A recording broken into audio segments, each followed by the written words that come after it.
There is no absolute difference in terms of uptake again, but the price you pay for this slight improvement can be high. Another interesting study that I wanted to share with you is this article that came out in December 2022. It is by Paul Durrington and Hendrian Soran, well-known clinical trialists and lipid experts from the UK. And what they wanted to know is, what is the sweet spot for LDL lowering? Yes, they know, going lower is better. But how much more better is going from a target of 100 to 70? Does that make really a clinically relevant difference? And if we go from 70 to 55, what do we get from that? And this is what they found. It's a little bit complicated slide, so let me show you. They wanted to know the 10 years number needed to treat. So the lower the number, the better, right? And then they looked at patients with different ASCVD risk, going from 5% to 50%, and looking at different pre-treatment LDL cholesterol levels. Now, between brackets is if you had an LDL below 1.8 or minus 50% LDL reduction, and this was getting to an LDL of 2.6 or 100. Now, if you look at the numbers, you can see there is really a clear difference between getting to 100 or getting to 70. And this is a mixture of secondary and primary prevention. So the conclusion was, we have to abandon 100, and our target should be less than 70. Then they did the same exercise, but now for 70 versus 55. They didn't show the numbers needed to treat, but they showed the number of events prevented if we treat 100 people. So the higher the number, the better the outcome. And again, this is different risk categories, and this is different levels of non-HDL cholesterol or LDL cholesterol. And what you can see is that the difference between 1.8 and 1.4, so between brackets is the number of if you have 1.4, and here if you have a number of 1.8. The higher the number, the better the outcome. But look at the differences. It's very, very small. Here you can see 13 versus 15, 19 versus 20, 22 versus 23. So yes, there is a slight improvement, but the difference is not that impressive. So these are their conclusions. They said, yes, LDL of 100 or 2.6 is off the chart. That's not something we should aim for. We should aim for 70. They also said that patients who had a higher LDL or with an LDL below 3.6, there we should aim for at least a 50% LDL reduction. And the reason is, if you have an LDL of say 100 or like 80, then you need only a small amount of statin to get below 70. And they say, no, in these patients we need at least a 50% LDL reduction. They also said that LDL target of 1.8 is also most effective when your initial level is more than 3.6. The difference in terms of absolute milligrams lowering of LDL plays an important role in reducing that risk. So the best cases to go to 1.8 were actually patients who had at baseline more than 3.6. And yes, if risk is extremely high in patients who have multiple vascular events or have peripheral vascular disease and stroke, perhaps we go to a lower target. Then the next question is 20 milligram atorvastatin enough? And I ask this question because everywhere the preferred dose is 20 milligram. All doctors, for some reason, love 20 milligram. 10 is not enough, but 40 and 80 is too high. And I think that is sort of a meme we have to abandon. 80 milligram is effective, and I show you it's safe. This was a study done by a colleague, Colivici from Rome. It's an old study, but it makes a very important point. He was not convinced, and this was in 2010, that the goal of the European Society of Cardiology, which said we should go below 100, was actually enough. He said, I think we should just treat everybody with 80 milligram. Let's see. So what he did, he tried to prove this by randomizing 290 of his non-STEMI patients to 2 treatment arms, treating to a target below 100 or simply giving 80 milligrams. These were special patients. They had severe coronary artery disease where invasive intervention was not possible. So they had what we call microvascular disease. Which kind of patient has microvascular disease? Diabetic patients. And this is what happened. Half of them were titrated to less than 100, and the average dosage was 24.8. So that's almost 20 milligram that everybody is using these days, right? And the other half had 80 milligrams, and their LDL went down to 62. That's the sweet spot. That's below 70 that Durrington shows that's the optimal target. And this is what happened. After 1 year, the patients who got 80 milligrams of atorvastatin had almost a 50% lower chance of having a subsequent event. In 1 year, 50% lower risk by simply changing the dosage from 20 to 80 milligram. I think that is a really relevant and important point. Now, if I tell you use 80 milligram, is that safe? Can we use that? Or do we see a lot of patients with all kinds of problems that become angry because they get sick with a higher dosage? Let's look at 2 different aspects of safety. Safety, tolerability. Safety means, are there serious complications, life-threatening complications, more prevalent when we use atorvastatin 80 milligram? To illustrate this slide, comparing 2 very commonly used treatments, aspirin and oral anticonception. I never had a discussion with a patient if I said you have to take an aspirin. Many discussions when I say you have to take a statin. But if you treat 250 patients with aspirin for 1 year, 1 will have a serious gastrointestinal bleed. And if you treat 2,000 patients for 1 year, 1 will die from a serious complication. So it's not that safe. Oral anticonception, 1 in 2,000 women will have a venous thromboembolism. Now statins, comparing serious bleed with rhabdomyolysis and fatal bleed with fatal rhabdomyolysis. 1 in 100,000, 1 in a million. Really, safety is not an issue. Safety is not an issue. Now let's look at tolerability.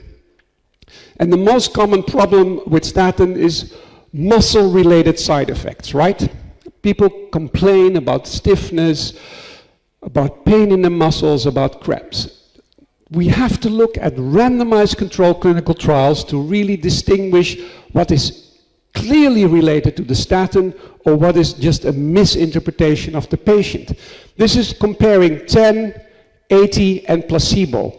And these are all kinds of muscle-related side effects.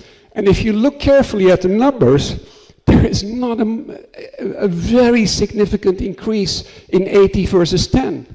In some, there's even more complaints in the placebo group as in the treatment arms. So yes, there is a slight uptick in patients using 80, but not something that is really, really worrisome. This is looking at all the large trials using 80 milligram. This is the meta-analysis. This is Prove It, TNT, Ideal, and Search, and this is total. Almost 19,000 patients participated in this trial, and only 4 of those patients had CK elevations higher than the upper limit of 10 times normal. Not rhabdomyolysis, no, increases in CK. Again, underlining it is not that clinically relevant. Yes, some patients might experience that, but the majority will take atorvastatin 80 without any complaints. So we've now established cholesterol is something we need to address. We've shown statins are very effective in reducing that risk and that they're actually safe. So we're finished, right? We don't need anything else. No, that's not true. We have new drugs, and we definitely need new drugs to address serious cholesterol issues in patients. But not in all patients. We have to be a little bit critical where and when and how we use these new treatments. And the main reason is, first of all, we're not as sure yet about the safety. Efficacy has been quite nicely established. Long-term safety and really large post-marketing surveillance, not yet. But more important at this time point, the price of these new drugs. And that is the elephant in the room with the PCSK9 antibodies, the inclisiran's, the ANGPTL4 and 3 agonists. Very interesting drugs, very effective. They seem quite safe, but the cost. Holland, where I come from, is a rich country. We're number 15 on the list of richest countries. So we can afford to provide the people from Holland with really good health care. So what do we spend on lipid lowering? For statins, we pay roughly 80 euros per year. For ezetimibe, we pay 160 euros per year, which is the same, almost like $160. For bempedoic acid, a new kind of drug to lower cholesterol, 750. Then we have omega-3 fatty acids, 1,400. We have PCSK9 antibodies, 4,000 per year. We have inclisiran, which is a small interfering RNA, 5,000 per year. LDL apheresis, 60,000 per year. Volanesorsen, ANGPTL3 antibodies, 360,000 per year. And lometopide for homozygous FH, 600,000 per year for one single patient. Now, homozygous FH, I think we have 15 patients in the Netherlands. So it's not really an issue for these 15 patients to use a very expensive drug if it's a life-saving drug. But we have now roughly a population of 17 million, and out of these 17 million, 2.1 million are using lipid-lowering drugs. And we spend 160 million euros per year on lipid-lowering drugs. 1.8 million are using statins, so that is 35 million per year. For ezetimibe, 13 million per year. For PCSK9 antibodies, 22,000 patients, 100 million per year, based on ezetimibe and evolocumab, or evolocumab and alirocumab. Our GDP is $1 trillion, and our healthcare cost is 125 billion per year, which is roughly 7,600 euros per patient per year. Now, there is a lot of push to use PCSK9 antibodies as combination therapy with statins, and there is sort of a meme saying better to use low-dose statin plus PCSK9 antibodies, right? What would be the consequences? So, if 10% of the statin users, and that's really a low number, would use PCSK9 antibodies, we would have an additional cost of 720 million euros. In AMIs, if the 36,000 patients using AMIs are going to use PCSK9 antibodies, that's 150 million euros extra per year. So that means we would go from 160 to $1 billion only for PCSK9 antibodies. That is unaffordable. We cannot, even as a rich country, we cannot afford it. Another way to show you, this is looking at numbers needed to treat and the cost to prevent one major coronary event. And you can see between Fourier and IMPROVE-IT, Fourier PCSK9 antibodies, IMPROVE-IT ezetimibe, cost almost 700,000 per major coronary event saved versus 10,000 for ezetimibe. So there's no debate. Ezetimibe is something we can easily add. But PCSK9 antibodies, not in everybody, but in the patients that really need it. What you see here is an overview of the potency of a statin or of an add-on therapy. What is maximum possible if you combine high-dose statin plus ezetimibe is a 65% LDL reduction. Now, if your baseline LDL reduction is, or LDL is, if your target is 100, then you can easily treat all patients up until an LDL of 285 with a combination of high intensity plus ezetimibe. How many people are there? Well, you can treat 99.5% of the Dutch population if your target is 100 with this combination. If it's higher, you need to add PCSK9 antibodies. If your target is 70, then 6% of the whole population would qualify for PCSK9 antibodies. If your target is 55, then it becomes more challenging. 34% would qualify for PCSK9 antibodies.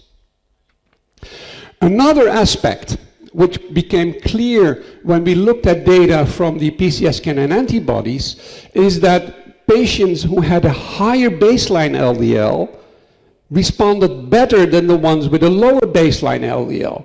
This is looking at a baseline of 80, lower than 80, a baseline between 80 and 100, and a baseline more than 100. And here you can see it also in terms of numbers. So only the patients that had a baseline higher than 100 had actually a really nice 25% reduction in cardiovascular events. And the patients that started out with lower levels of LDL, they also had a reduction, but it was borderline and not really statistical significant. This just came out 1 month ago. Very interesting article. What they did is they used patients in the Odyssey outcome trial. And in the Odyssey outcome trial, there was a safety signal. If your LDL with PCSK9 antibodies was below 35, you had to stop PCSK9 antibodies because we weren't sure yet that it was safe. So that gave the opportunity to now observe what happened with patients that used PCSK9 antibodies for a short time and then continued with statins for a prolonged period of the study. And this is what they found. You see 4 curves. The solid red curve shows you the ones that used PCSK9 antibodies in the beginning, and then the cholesterol went down very, very low. And you can see here that they stopped with the PCSK9 antibodies and only continued with statins, right? Now, these were the patients who used PCSK9 antibodies during the trial. And these were the patients that actually had, let me just check. Yes, these are the placebo patients in the control. So these were controlled for the ones that stopped the PCSK9 antibodies. These were the ones that continued with PCSK9 antibodies. And these were the patients that were in the control of the whole patient population. Oh, sorry. This goes too fast. Now, what happened in terms of events? The ones that used PCSK9 antibodies for a short period of time they had a very low event rate. You can see. This is the placebo group matched for the PCSK9 antibodies that were stopped. These are the patients that continued PCSK9 antibodies continuously, and these were the full placebo group. Now, it looks a little bit paradoxical because it looks like the patients who used PCSK9 antibodies continuously didn't do as good as the ones that stopped. And the reason is that their baseline LDL in the patients who stopped was most likely to be very low. And that's also in the matched controls for the PCSK9 antibodies that were stopped. So baseline level was lower, that means risk was lower, so that's why the contrast is somewhat enhanced. But an important point to make here is there was no uptick in cardiovascular events. So one of the strategies I could envision is that in an ACS setting, you use PCSK9 antibodies for 1 year, maybe 2 years, that squeezes out all the lipid-rich fractions, and then you continue to keep LDL good control around 70, and that would inhibit the progression of atherosclerosis. Last but not least, article that came out last month emphasizing that the new guidelines from the European Society of Cardiology, they're becoming almost unattainable for developing economies, because they're based on targets that can only be achieved with expensive new generation drugs. And those are not available in developing economies.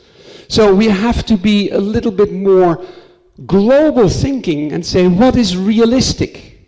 Because otherwise you end up saying, yeah, the people in Vietnam, they don't practice good medicine because their patients are not reaching targets. They're not reaching targets because expensive drugs are impossible to give to everybody here.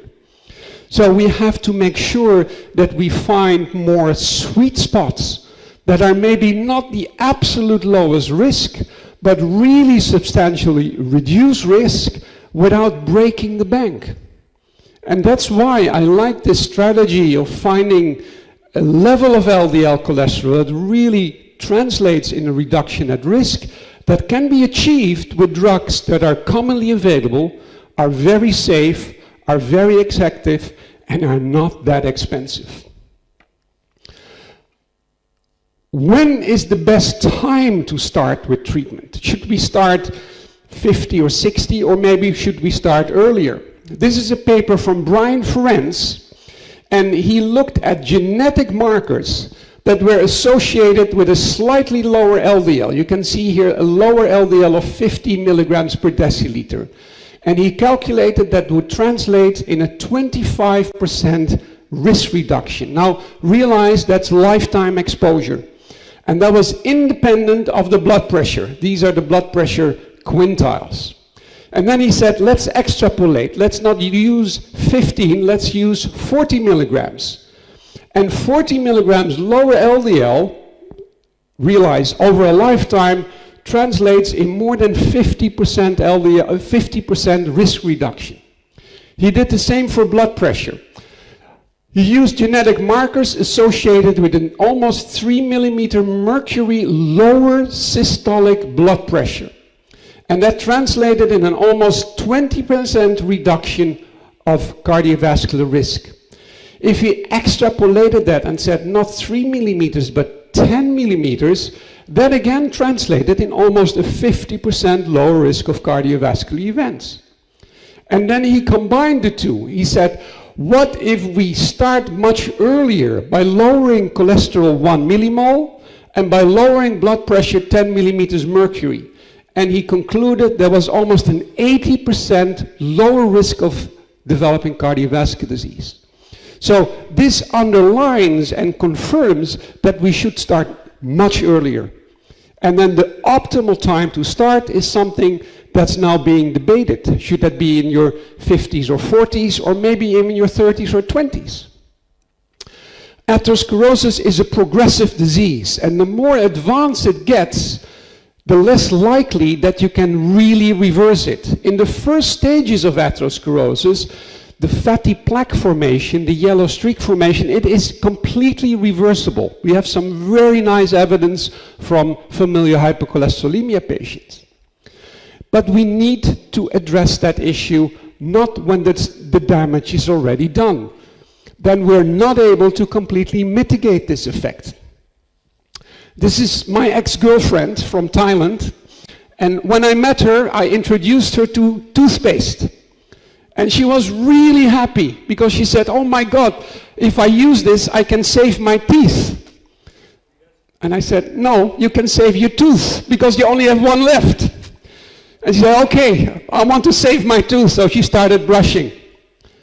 No matter how hard she brushes or how frequently, no new teeth will come back, right? You can only preserve what is left. And that's the same with atherosclerosis cardiovascular disease. You can preserve what is left, but the earlier you start, like this guy, the better the outcome long term. And when do we start brushing our teeth? When teeth start to come out. And we now know that it's very effective to use these preventive measures very early. So to conclude, I think statins are underused, undervalued, and maybe underpriced. Because we always think that if something is more expensive, it's better. But in this case, I think statins are actually one of the best and effective treatments available in the context of price performance. Final thoughts, we still need to address cardiovascular disease. It is increasing. Despite our more effective treatment, better treatment approaches, the uptick is there because we see more patients with cardiovascular risk factor due to changes in lifestyle. Normal cholesterol is less than 70, so 200 is an abnormal cholesterol level. Preventive strategies should start early, and I believe that statins will and should remain the basic foundation of lipid management for prevention. If statins are insufficient, then think about add-on treatments. Not only effective, safe, and cost-effective, but treatments need to be affordable. Orphan drugs for small patients are very expensive, and we can afford it. But expensive drugs that have to be used in a large part of the population are not affordable, not even in Holland, so I think the same in Vietnam. And last but certainly not least, we need to come up with simple messages to underline efficacy and safety of statins to our patients to ensure compliance. Okay, that was my last message, my last slide.